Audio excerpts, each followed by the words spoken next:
Question 7 और question 8 के answer.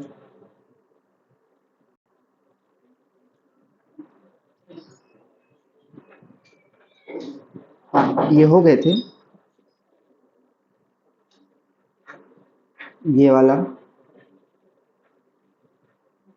हाँ ये भी हो गए थे। हाँ हाँ हो गए थे, याद आ गया। यहाँ से मैं समझा रहा था, रैखिक समीकरण के बारे में समझा रहा था, और ये तीनों पॉइंट्स मैंने समझा चुका था। एक्स अक्ष पर समीकरण क्या होता है, वाई अक्ष पर समीकरण क्या होता है, एक्स बराबर 0, और एक्स अक्ष पर समीकरण क्या होता है, वाई बराबर 0। कल हम लोगों ने ये डिस्कस कर चुका था क्यों हो रहा था। सिमिलरली यहाँ पर एक्स अक्ष पर अगर हम एक सरल रेखा खींचते हैं तो वाई अक्ष पर हम एक सरल रेखा खींचते हैं तो एक्स बराबर ए आता है, और एक्स अक्ष के समांतर कोई सरल रेखा खींचते हैं तो वो वाई बराबर ए के रूप में लिखा सकता है। और ये वाई बराबर एम एक्स है, ये मूल बिंदु से होकर गुजरती है। ये जब निर्देशांक ज्यामिति पढ़ेंगे तो वहाँ से आपको क्लियर हो जाएगा। बट कोई भी रेखा अगर इस ये जो कोऑर्डिनेट है या मूल बिंदु से गुजरती है तो हम इसे y बराबर एम एक्स के रूप में दर्शाते हैं। प्लस सी भी होता है, वो अगर मूल बिंदु से गुजर रही है तो एम एक्स आएगा, और अगर मूल बिंदु से नहीं गुजर रही है तो प्लस सी भी आ जाता है निर्देशांक ज्यामिति में। अब इसके बाद यहाँ पर दो चर रेखाओं को हम दो तरह से अपने जो अभी तक हमें सिर्फ दो ही विधि पढ़ना है, एक ग्राफिकल मेथड पढ़ना है और एक एल्जेब्रिक मेथड पढ़ना है, दो चरों को सॉल्व करने के लिए। चलिए ये इक्वेशन दी है, इसमें आप मान निकाल के बता सकते हो क्या इसके मान क्या क्या आएंगे।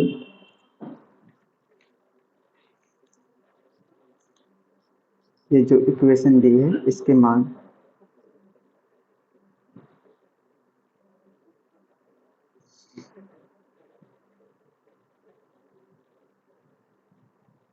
कैसे हल करते हैं, इसका कोई आइडिया।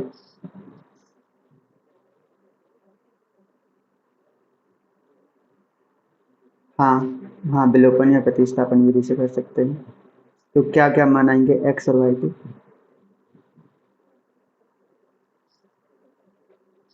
एक्स की वैल्यू 5 है, और वाई बराबर में रख दे रहा हूँ यहाँ पर 5 उस तरफ, तो ये 5.2 हो जाएगा। क्या ये करेक्ट आंसर है, यही वैल्यू आएंगे क्या।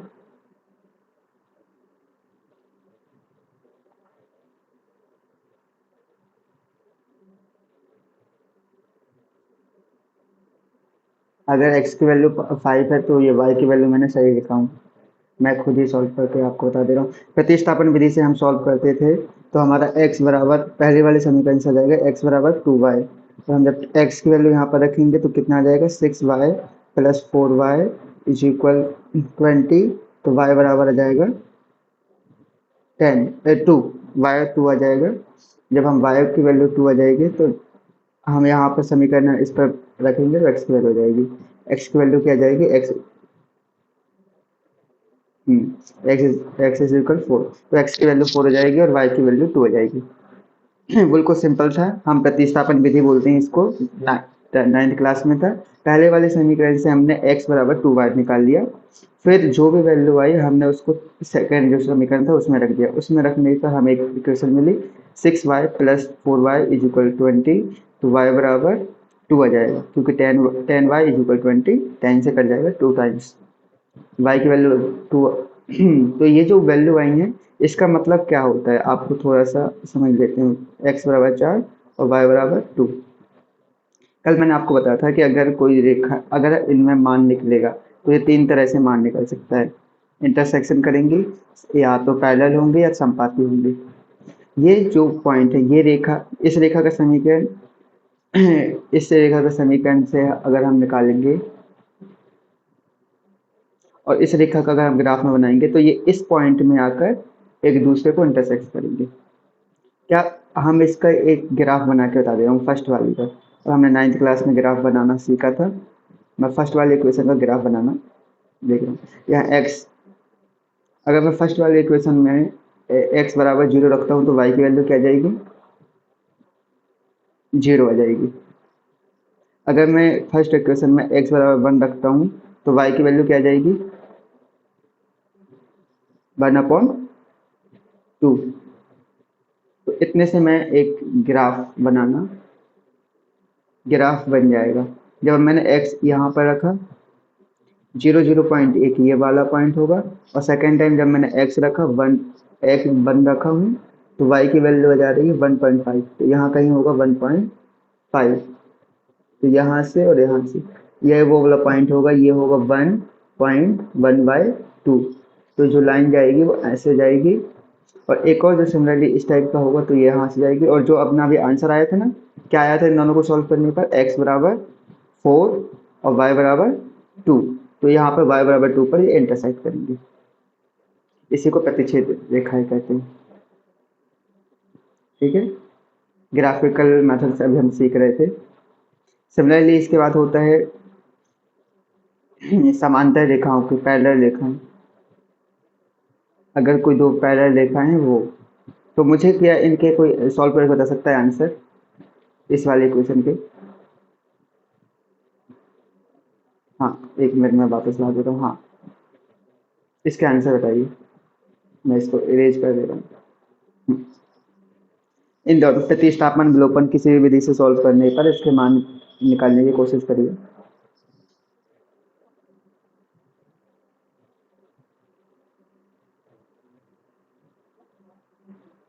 वो वाला मैंने प्रतिस्थापन से किया था, तो ये वाला मैं विलोपन विधि से करने की कोशिश करते हैं।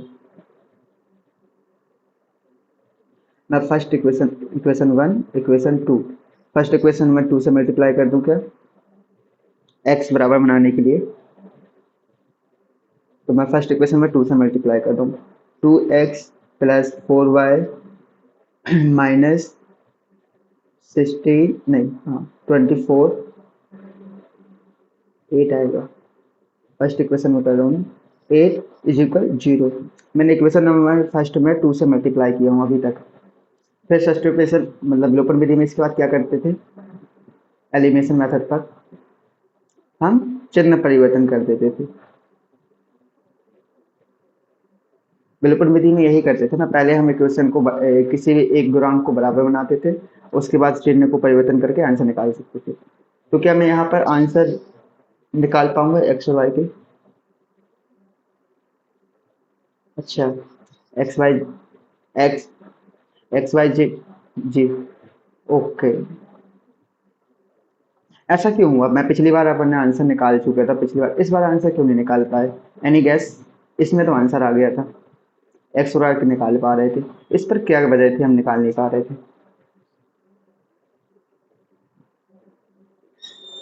स्लाइड पर लिखा है कोई हल विद्यमान नहीं है, ऐसा नहीं बोलना कि स्लाइड में। जी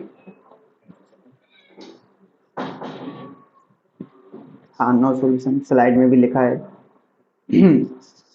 तो हमारा एक कंडीशन होती है कि जब भी हमने पढ़ा था सॉल्यूशन कब आएंगे, सॉल्यूशन तभी आ सकते हैं किसी लाइन के जब वो एक दूसरे को इंटरसेक्ट कर सकती है, इंटरसेक्ट करेंगे तभी हम सॉल्यूशन आएंगे। बट यहाँ पर दो पैरेलल लाइन होती हैं, जब दो पैरेलल लाइन कभी एक दूसरे को इंटरसेक्ट या प्रतिच्छेद नहीं करेंगे तो उनके आंसर भी नहीं आ पाएंगे। तो ये दोनों रेखाएं पैरेलल हैं। क्या मैं इनको ग्राफ बनाकर आपको बताने की कोशिश करूं? चलिए पहले वाले का ग्राफ बना लेते हैं। अगर मैं पहले वाली रेखा का मैं ग्राफ बनाने की कोशिश करता हूँ, जब मैंने x बराबर 0 रखा तो y की वैल्यू क्या आ गई, 2 आ गई। ठीक है, और जब मैं y बराबर 0 रखता हूँ तो x की वैल्यू क्या जाएगी, 4। आपको समझ में आया? मैंने ये पॉइंट निकाल लिया। अब मैं इसका थोड़ा सा ग्राफिकल रिप्रेजेंट करते हैं फर्स्ट वाली रेखा का। जब मैंने ये x अक्ष है और ये y अक्ष है, ये थोड़ा सा लंबा करना पड़ेगा। हाँ, ये y अक्ष था। जब मैंने x बराबर 0 रखा हूँ, x बराबर 0 कहाँ पर होगा, यहाँ जूरे पर होगा। तो y की वैल्यू क्या आ गई थी, 2 आ गई थी।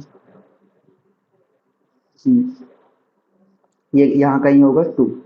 और जब मैंने x की वैल्यू 4 रखा, एक मिनट, ये कंफ्यूजन, ये x था ये y था। जब मैंने x बराबर 0 में था तो y की वैल्यू 2 आई थी।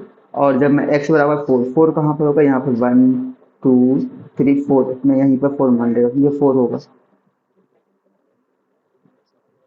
ये 4 होगा, तो ये जो होगा और ये 0 मतलब यहीं पर आएगी, यहाँ पर होगा। तो यहाँ से एक लाइन जाएगी, जो फर्स्ट वाली इक्वेशन है, एक मिनट, आप समझिएगा, यही 2 है और ये 4 है। आपको फर्स्ट वाली रेखा का ग्राफ बनना समझ में आ गया होगा। एक्चुअली ये मेरा पेन अच्छे से नहीं चल रहा था। ये जो पॉइंट है यहाँ पर, ये कौन सा पॉइंट है, 0 2, और ये वाला पॉइंट कौन सा है जहाँ पर इंटरसेक्ट हो रही है, ये वाला पॉइंट कौन सा था, 4,0। सिमिलरली एक और लाइन हम इस वाली लाइन को अगर हम ग्राफिकल रिप्रेजेंट करेंगे तो ये पैरेलल आएंगी। एग्जाम में ऐसा नहीं करना रहता, लेकिन मैं आपको एक्सप्लेन करूँगी, क्वेश्चन आ जा रहे हैं। जब हम इस वाली लाइन के ग्राफ में करेंगे तो अगर मैं x बराबर 0 रखता हूँ तो y की वैल्यू क्या आ जाएगी, थोड़ा जल्दी करिए, मतलब आंसर देने की कोशिश करें आप भी।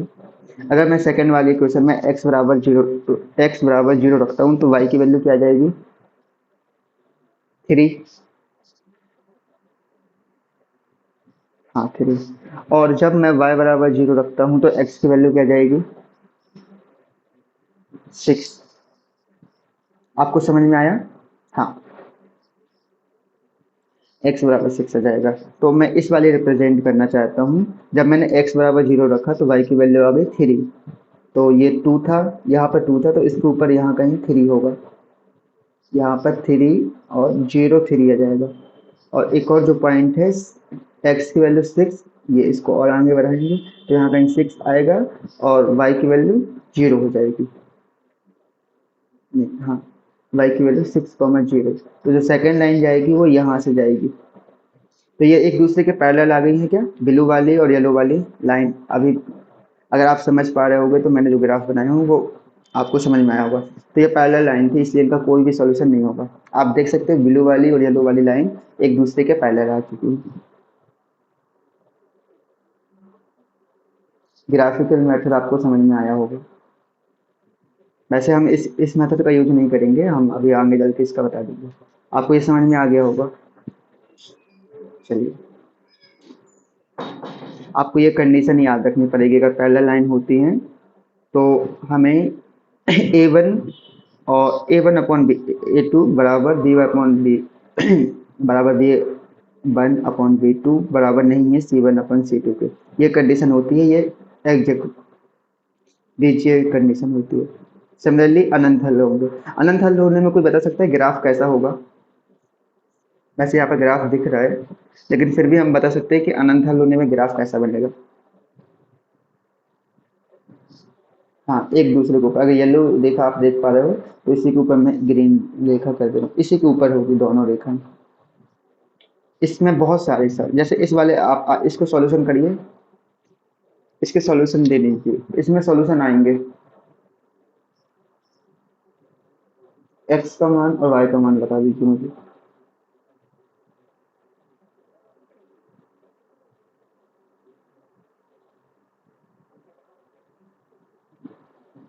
क्योंकि अनेक हल होंगे, इंटरसेक्ट कर रही थी तो केवल एक हल होगा, एक ही हल आ रहा था। अगर पैरेलल थी तो कोई हल नहीं आ रहा था। अगर एक के ऊपर एक ही लाइन है तो बहुत सारे हल होने चाहिए। मैनी हल यहाँ पर लिखा भी होगा, शायद देखा है, प्रत्येक बिंदु पर हल निकाय होगा। इनफाइनाइट हल बोलते हैं, अनंत हल बोलते हैं, ये अनंत हल भी लिखा है। एक हल बस बता दीजिए इसका आप।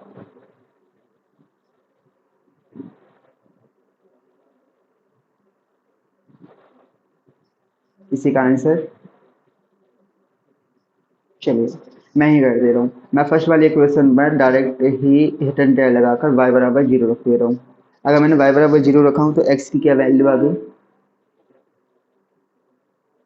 4.5। तो ये इस वाली इक्वेशन से भी आप सॉल्व करोगे तो यही मान आएंगे। चलिए, एक हल आ गया है, इसमें तो मैंने ही हल बोला था, तो मैं एक और हल निकालने की कोशिश कर रहा हूँ। x बराबर 0 रखने पर मेरा एक और हल क्या आ जाएगा, x बराबर 0 रखने पर मेरा एक और हल आ जाएगा 3। मैंने दो हल निकाल चुका हूँ। आप समझ पाए कि इसमें ऐसे ही बहुत सारे हल निकल सकते हैं इसके। या तो सीधा हम जो देखते हैं वो इन दोनों के x के गुणांकों का y के गुणांक और अचरों के गुणांकों को देखते हैं। अगर वो तीनों बराबर आ जाते हैं तो इसमें संपाती होंगे और ये जो रेखा है अनंत हल होंगे। ठीक है, और ये जो ग्राफिकल है ये मेथड है, क्योंकि ग्राफ डायरेक्ट ग्राफ बना के क्वेश्चन आया हुआ है, मैं आज क्वेश्चन लाया हूँ। चलिए अब यहाँ पर हम दो प्रकार के हल पढ़ते हैं, संगत हल और असंगत हल। संगत हल वो होते हैं जिन पे हमें मान निकल रहे थे। हमें जब अद्वितीय हल था, फर्स्ट वाला क्वेश्चन जो था, उस पे हमें हल प्राप्त हो रहा था, या तो अनंत हल में प्राप्त हो रहा था। इसके अलावा एक था जिसमें हल नहीं प्राप्त हो रहा था, वो कौन सा था? जिस पे रेखाएं पैरेलल थी। ठीक है, तो आप ये दोनों रखोगे, एनसीईआरटी में डायरेक्ट दिया गया था और आते भी इससे क्वेश्चन। चलिए, अभी तक मैंने जो भी डिटेल्स किया हूँ ये एनसीईआरटी में ही दिया गया था। अगर पहला है, अगर x के गुणांक और y के गुणांक दोनों बराबर नहीं आते, थर्ड वाले से कोई लेना देना नहीं। अगर पहला वाला x का और y का गुणांक बराबर नहीं है तो हमें अद्वितीय हल प्राप्त होंगे। अगर तीनों बराबर आ जाते हैं, x के गुणांक, y के गुणांक और कौन अचर के गुणांक, तो हमें अनेक हल प्राप्त होंगे और इनको संपाती हल, ग्राफी में बोलेंगे तो हमें इनको संपाती हल बोलेंगे। अगर हम बीजीय रूप में बोलेंगे तो अनेक हल बोलेंगे। सिमिलरली समांतर में क्या होंगे, x और y के गुणांकों का अनुपात समान होगा, लेकिन कौन अचर का समान नहीं होगा, इसमें कोई भी हल नहीं प्राप्त होंगे। ठीक है, आप इसके नोट्स बना लीजिएगा। हाँ, अब रेखाओं को हल करने के लिए तीन ही मेथड दिए गए हैं, प्रतिस्थापन, विलोपन और बज्रगण विधि। ये तीन विधि अभी 10th क्लास में पढ़ना है। 10th क्लास में हमें ये तीन चीजें पढ़ना है। चलिए, प्रतिस्थापन अभी मैंने आपको करा चुका था, विलोपन विधि करा चुका था, और बज्रगुणन का लेंदी होती है तो इतना जल्दी यूज आती नहीं है। चलिए, इसका हल ही ज्ञात करना था, मैंने एग्जाम्पल दे दिया। अब कोई बता सकता है इसका हल कैसे करेंगे? ये वाला मैंने करा चुका था विलोपन विधि से। इसका हल कैसे होगा?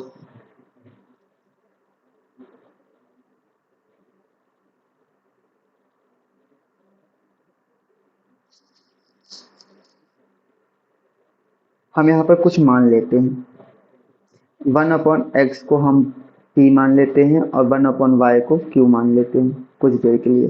तो हम जो जानी पहचानी इक्वेशन रहेगी, 2 into p plus 3 into Q is equal 30, और एक और इक्वेशन हो जाएगी 5p minus 4q is equal -2। अब हम यहाँ से मान निकाल सकते हैं, तो मुझे कोई बताएगा यहाँ से मान क्या आएंगे? 2p plus 3q is equal 30, 5p minus 4q is equal -2। First वाले इक्वेशन में किससे मल्टीप्लाई करना पड़ेगा? कोई सॉल्व कर रहा हो तो आंसर बता सकते हैं इसके आप।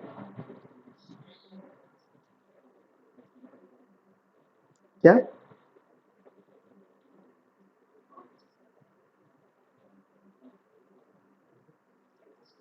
हाँ, 4 से मल्टीप्लाई कर दीजिए, या 2 और 5 से भी कर सकते हैं। चलिए, यहाँ पर मैं इसको 12 बनाने की, क्यू के जो गुणांक है उनको 12 बनाने की कोशिश करते हैं। चलिए, अगर क्यू का गुणांक को 12 बनाना है तो फर्स्ट वाली इक्वेशन में हमें किससे गुणा करना पड़ेगा? 4 से। तो 8p minus plus 12q is equal 52। Similarly नीचे वाले में हमें सेकेंड वाले इक्वेशन पर हमें मल्टीप्लाई करना पड़ेगा, इक्वेशन नंबर 2 में हमें मल्टीप्लाई करना पड़ेगा 3 से। ठीक है, गुड। 50p माइनस 12q, और यहाँ पर आ जाएगा इज इक्वल -6। ये दोनों इक्वेशन कट जाएंगी तो यहाँ पर आ जाएगा कितना? 15 और 18, 8 कितने होते हैं? 23p इज इक्वल ये आ जाएगा 46। तो p के बराबर आ जाएगा 2, p बराबर 2 आ गया है। चलिए, अभी हमें कुछ इरेज करना पड़ेगा क्योंकि जगह नहीं थी। p बराबर 2 आ गया था और हमारी जो इक्वेशन थी ये थी 2p plus 3q is equal 30। यहाँ पर p बराबर 2 रखेंगे तो 3q इज इक्वल 9, तो q बराबर आ जाएगा 3। क्या ये हमारे आंसर हो जाएंगे? नहीं, क्योंकि ये पी और क्यू के रूप में, पी और क्यू के रूप में आए हैं। तो हमारा पी क्या माना था हमने, किसी को याद है? पी और क्यू क्या माना था हमने? हाँ, तो एक्स की वैल्यू क्या जाएगी डायरेक्ट? वन अपॉन टू, और वाई बराबर क्या जाएगा? One upon three. ये हमारे माना जाएंगे। चलिए, आपने ये वाला भी सीख लिया है। ये जो हमने किया था विलोपन विधि से हल किए थे। चलिए, अब इसका आंसर आप दे दीजिए। वन, ये बहुत ही आसान क्वेश्चन, इसके कितने हल होंगे? कल कर चुके थे वैसे ये वाले क्वेश्चन, फिर भी आप एक बार इसका आंसर देने की कोशिश करें।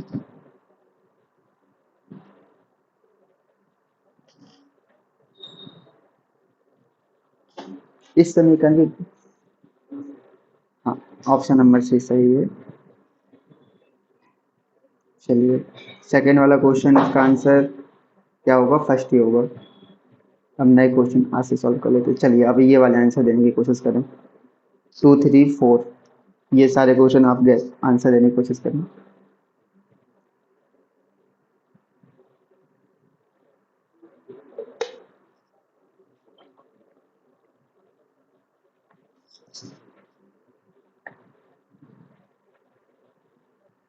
दूसरे का आंसर क्या आएगा?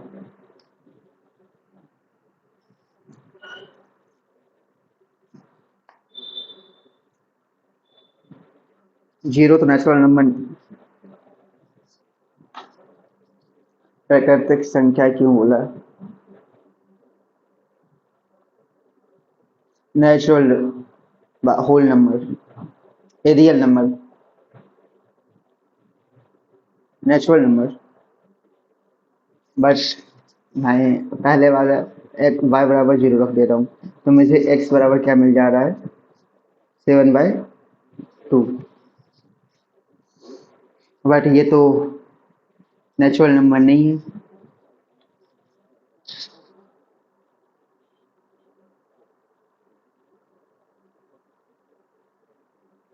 क्योंकि हमें ऐसे एक्स और वाई के मान ज्ञात करना है जो यहाँ पर रखने पर वो बराबर 7 आ जाए।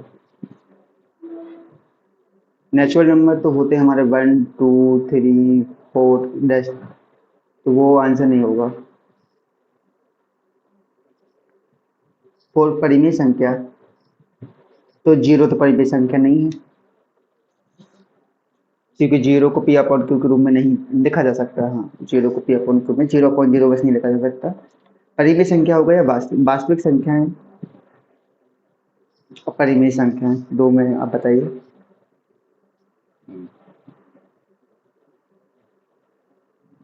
सी, रियल नंबर। ठीक है, सी आंसर सही था। थर्ड वाले, हाँ, थर्ड क्वेश्चन, नेचुरल नंबर भी मैंने आपको बताया क्या?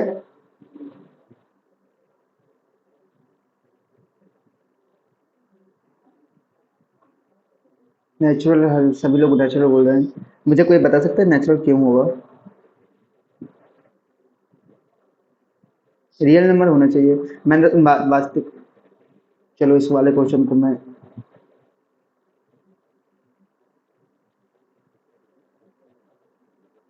हाँ, अच्छा चलिए ठीक है। अब फिर मैं ये, अगर अगर y बराबर जीरो रख रहा हूँ, तो x बराबर मेरा आ भी तो रहा है 7/2, ये नहीं हो सकता क्या? ये भी तो हल होगा ना? कर रहा है, आप देखिए आंसर आ रहा है। y बराबर जीरो रखने पर और x बराबर 7/2 रखने पर left hand equal right hand हो रहा है। चलिए, इस वाले क्वेश्चन को मैं देख लूंगा, इसका आंसर मुझे सी लग रहा है, क्योंकि इस ये वाले मान भी जो मैं बोल रहा हूँ उससे भी आंसर आ रहा है, और वन वन से इसके तो बहुत सारे आंसर आ सकते हैं। हमने ये कल ही पढ़ा था, अगर दो चर हैं और एक समीकरण दिया गया तो उसके बहुत सारे हल हो सकते हैं। बाकी मैं इसको देख लूंगा। चलिए, ये होल्ड में रखना पड़ेगा। थर्ड वाले क्वेश्चन का आंसर देने की कोशिश करें। इसका आंसर अभी नहीं पता है हमें।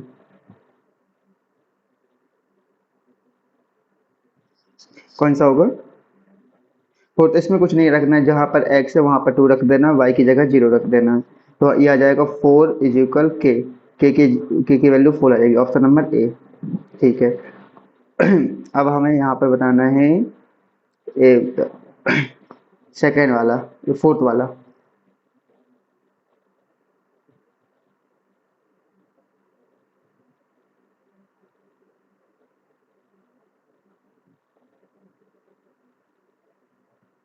तो फिर आपने बोला है एक्स वाई, तो फिर परिमेय संख्या हो सकता है, अगर रूट वाली वैल्यू आती हैं तो वास्तविक संख्या भी हो सकती है। ठीक है, नेचुरल नंबर अगर आप बोल रहे हो तो इसका आंसर नेचुरल नंबर ही होगा। ठीक है, फर्स्ट वाले का, सेकंड वाले का नेचुरल नंबर होगा, थर्ड वाले का फोर्थ नंबर होगा, ए ऑप्शन ए होगा। आप इसके बताइए, दो चरणों वाली रैखिक समीकरण को किसी के रूप में हल हो सकते, इसके कितने हल हो सकते हैं बताइए।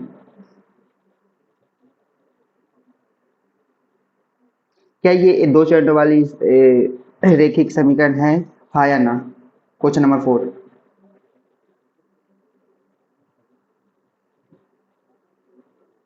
नो। हाँ। हाँ, और हमने पढ़ा था। तो इसमें बताइए एक्स बराबर क्या जाएगा, 9/2, और वाई बराबर क्या जाएगा, जब वाई, और जब y की जगह हम कुछ भी रखेंगे तो उसका मान कोई फर्क पड़ने वाला है नहीं, तो y हमारा कोई m हो सकता है। इसका आंसर, इसका आंसर कौन सा आएगा फिर?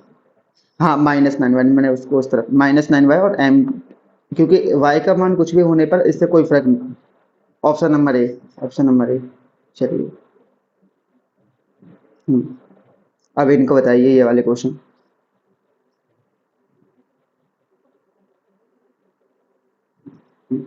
क्वेश्चन 5, 6, 7, 8।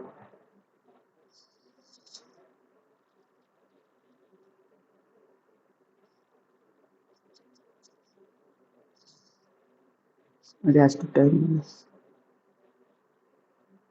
ऑप्शन 2।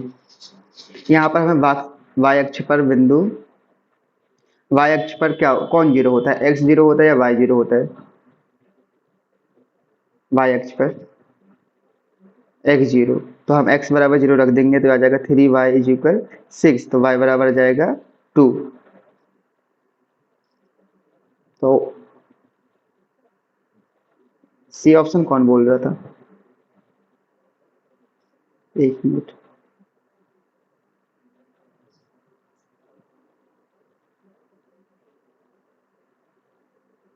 नो। हाँ, जीरो, डी, डी ऑप्शन होगा, ठीक है। सी नहीं होगा।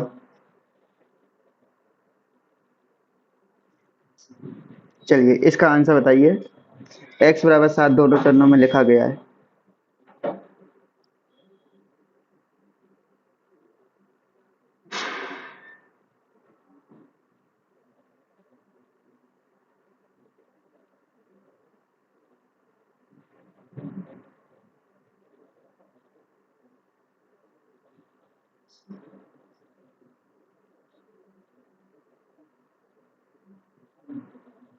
B option, right, option number B. इसको समझ में आया, क्योंकि ये लिखा है x = 7, क्योंकि y का कॉफिशिएंट यहाँ पर जीरो था, तो ऑप्शन नंबर बी इसका राइट हो जाएगा। यहाँ पर x अक्ष पर कोई बिंदु स्थित रहता है तो वहां पर कौन जीरो होता है? x अक्ष पर स्थित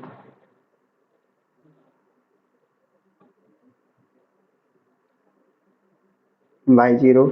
सिमिलरली y अक्ष पर कोई है तो वो कौन जीरो होगा, x जीरो होगा, ऑप्शन नंबर बी। चलिए अब ये वाले आंसर देने की कोशिश करें। x अक्ष का समीकरण क्या होगा? x अक्ष पर कौन जीरो होता है, मैंने फर्स्ट स्लाइड में आपको बताया था, y बराबर जीरो। अब ये वाला बताइए, कल मैंने इसको काफी अच्छे से एक्सप्लेन किया था।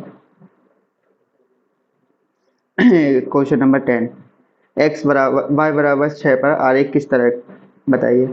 मैं इसको थोड़ा सा ड्रॉ कर दे रहा हूँ।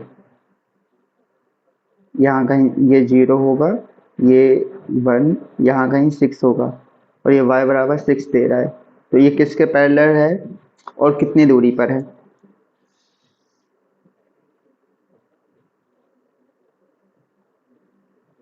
हाँ, ठीक है, ऑप्शन नंबर डी या option number A? Option number A right, क्योंकि आप देख पा रहे हो ये एक्स अक्ष है और ये है वाई बराबर 6, तो ये एक्स अक्ष के पैरेलल है और ये मूल बिंदु से 6 पॉइंट की दूरी पर है, तो एक्स अक्ष के समांतर और मूल बिंदु से 6 अक्ष की दूरी पर। ठीक है, अब बताइए ये इनमें से किस रैखिक समीकरण का मान है। ऐसे वाले क्वेश्चन में हमें x बराबर 5 और y बराबर 2 पुट करके देखना पड़ेगा। अगर मैं पहले ऑप्शन में कर रहा हूँ तो ये 5 प्लस 9 बराबर नहीं है 7 के। सेकेंड ऑप्शन में पुट कर रहा हूँ तो ये 25 प्लस 4 29 नहीं आ पाएगा। ऑप्शन नंबर सी आ जाएगा, ये वाला भी नहीं होगा, तो ये डायरेक्ट पुट करना पड़ता है आंसर।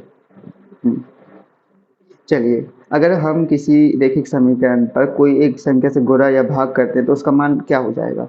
बदल जाएगा, वही रहेगा, केवल गुणा की स्थिति में बदलेगा, केवल भाग की स्थिति में बदलेगा? बताइए। अगर मेरे पास एक इक्वेशन है x बराबर y, अगर मैं यहाँ पर 2 से गुणा कर दे रहा हूँ दोनों साइड, क्या मेरा समीकरण परिवर्तित होगा?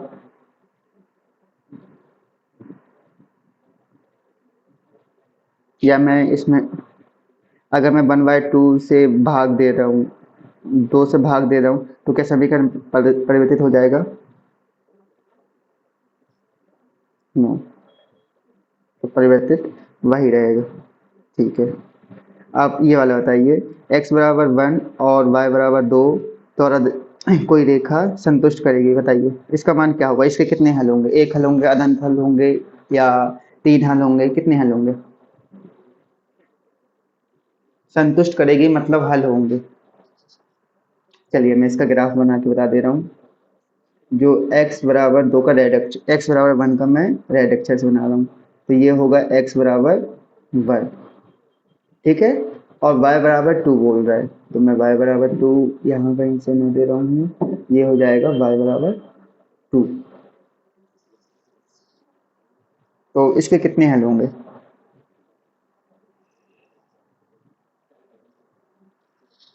क्या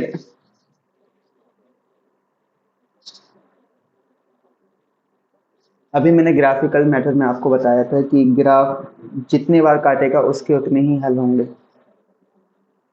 आप परिमित रूप से एक हल।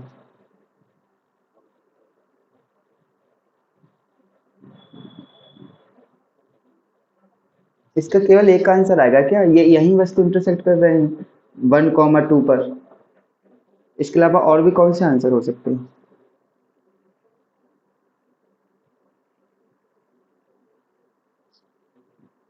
क्योंकि अभी हमने पढ़ा था कि किसी के समीकरण के हल उतने ही होंगे जितने बार वो इंटरसेक्ट करेंगे रेखाएं। तो ये x बराबर 1 जो रेड कलर की है और y बराबर 2, ये रेखाएं एक बार कट करने के बाद ये इस तरफ चली जाएगी, ये इस तरफ चली जाएगी, चाहे एक दूसरे को इंटरसेक्ट करेंगे दोबारा।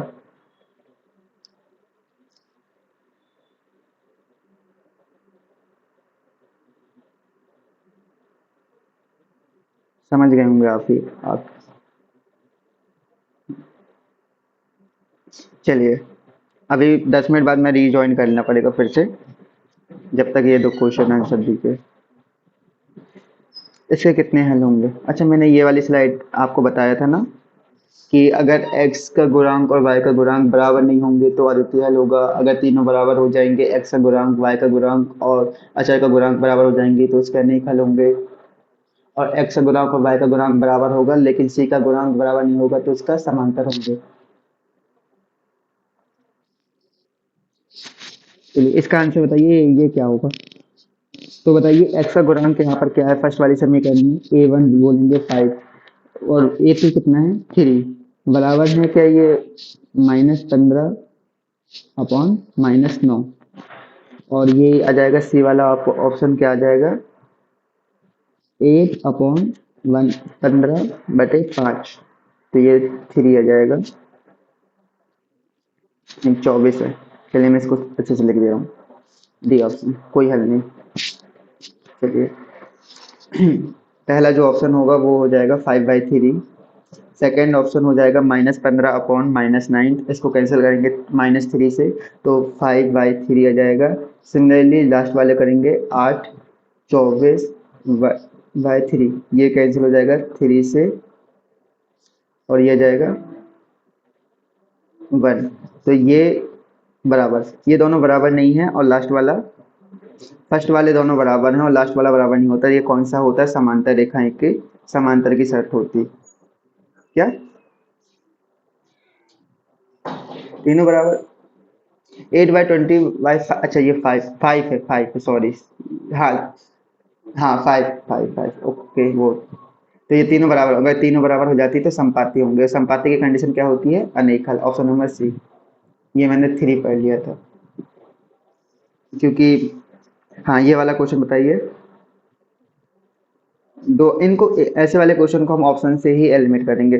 पहली वाला लाइन बोला, दो अंकों की एक संख्या, अंकों का योग 9 है। तो हम सबसे पहले इसमें हम चेक करेंगे कि अंकों का योग, अंकों का नहीं, संख्या के अंकों का योग 9 होना चाहिए। तो पहला वाला ऑप्शन 25 है। क्या इन दोनों का योग 2 और 5 का 9 होता है क्या? 7 होता है। ये तो नहीं हो सकता है। सिमिलरली ये वाला हो सकता है, ये वाला हो सकता है, ये वाला हो सकता है। पहली वाली कंडीशन से हमने पहला पढ़ने के बाद, इतना पढ़ने के बाद हमने ऑप्शन ए एलिमिनेट कर दिया। सिमिलरली इसमें बोला उस संख्या में हम 27 जोड़ते हैं तो अंक पलट जाते हैं। क्या इसमें हम 27 जोड़ने पर अंक पलट जाएंगे? 27 जोड़ लेते तो कितना आ जाएगा? 99 आ जाएगा। तो अंक तो चेंज ही हो गए, तो ये नहीं होगा। इसमें 27 जोड़ने पर कितना जाएगा? 110, और यहाँ पर 90, ये वाला भी नहीं होगा। इसमें हम अगर करेंगे तो 63 आ जाएगा। तो दोनों कंडीशन को ये हमारे संतुष्ट करता है। Option number C, D, D इसका राइट हो जाएगा। ठीक है, इक्वेशन बना के भी हम कर सकते थे। ये बोल रहा था दो अंकों की दो अंकों के माना हम मान लेते वो दो दो अंक है, वो एक्स और वाई है। तो x प्लस वाई बराबर 9 आ जाएगा। ये हमारी एक इक्वेशन बन जाती। सिमिलरली वो बोला है अब इनके अंकों को, दो अंकों की जो संख्या है ना, हम उसको इस रूप में मानते हैं। आप